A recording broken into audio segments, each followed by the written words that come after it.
Alright, YouTube land, it's Ryan here again with another guitar demonstration slash, I don't really do the unboxing, we'll call this the guitar opening. So, about a month ago, I sold my Yamaha LL16D, my Martin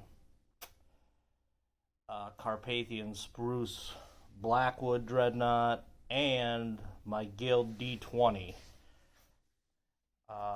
Pay off a little bit of the guitars that I owed on, and one of the payments was close to $100, and I just thought that's just too much a month. So then Sweetwater had the 48-month financing going on, and my wife said I could get one last guitar if it was my last guitar. She didn't want to agree to it, but she was like, this has to stop. But yeah, you can get one. So initially I was going to get a Taylor 214 CE Koa, the Sitka spruce top and the Koa back and sides, just to have something different other than my dreads. And then I just kept thinking about it over the next day and night, and I'm like, my last guitar, really? Taylor 214 Koa? I mean, it's a cool guitar, but not really my style. So kept on thinking about this guy John at the acoustic shop in Missouri, and if their financing was better through their Affirm, I would have bought it from him, but just that Affirm financing, man, it's like too much interest. And they had the zero interest for 48 months going on at Sweetwater, and then it hardly takes any time to get here. And I have this guy in the past, my Sweetwater engineer, and he's a really good guy. So I was like, I'll just get it at Sweetwater. So anyways, I got the Guild D40 Traditional. I may already have said that. Some people on the YouTube are saying that it's got ebony fretboard and bridge. I've heard that in like 2 reviews, including one of John's, and it's not. It's Indian rosewood.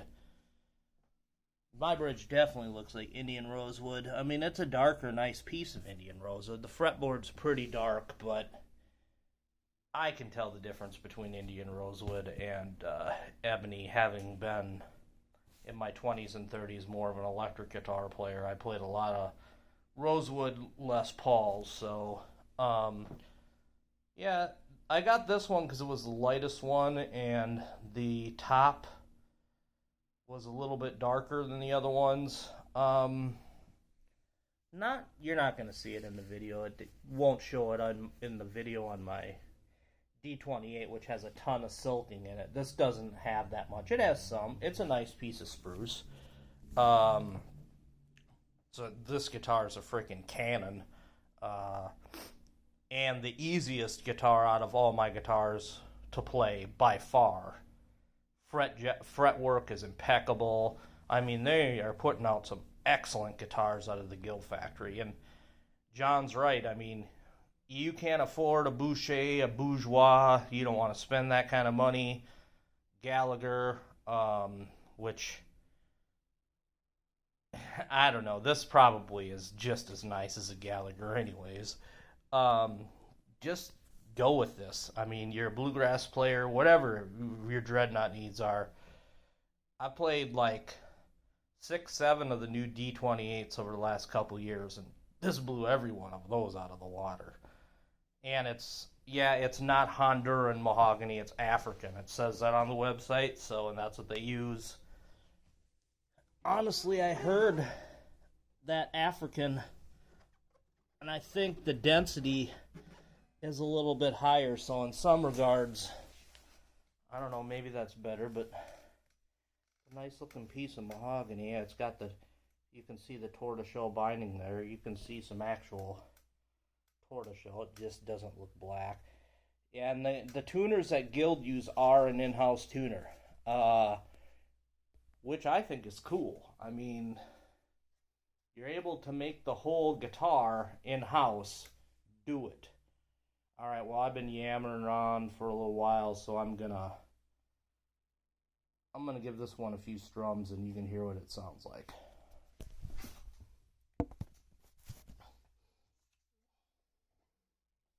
Alright, here with the Guild D40 Traditional, got the 1 11/16. A lot of people, oh, I can only play an 1 3/4. Well, good for you. I actually used to think that, but I now believe I prefer a 1 11/16. I don't have very long fingers. My hands are kind of thick, but I got short fingers, and it's fine for me. All right.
Me and my wife kept going back and forth on does this or the D28 sound better? D28's louder. This probably actually has a little bit more bass because of the scallop bracing. This plays easier. It's got light gauge strings.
It's rad. I mean, and everything's going up in price. These go for between 26 and 27. Or are they 20? No, they're like 24 something, and then they come up to about 20, high 26s or low 27s with tax. You know, and tax is different in every state. So if you bought this in New Hampshire, you know, you could get this probably for under $2,500. I like the heels on the Guilds too. They got this cool heel shape. There was no flaws on the guitar at all. I thought I saw one, and I went like this, and I flicked a little something off of it. So, it's good. I don't want a crack or anything in my new nitrocellulose finish. I can do that later. Yeah, wonderful guitar, the D40 Traditional.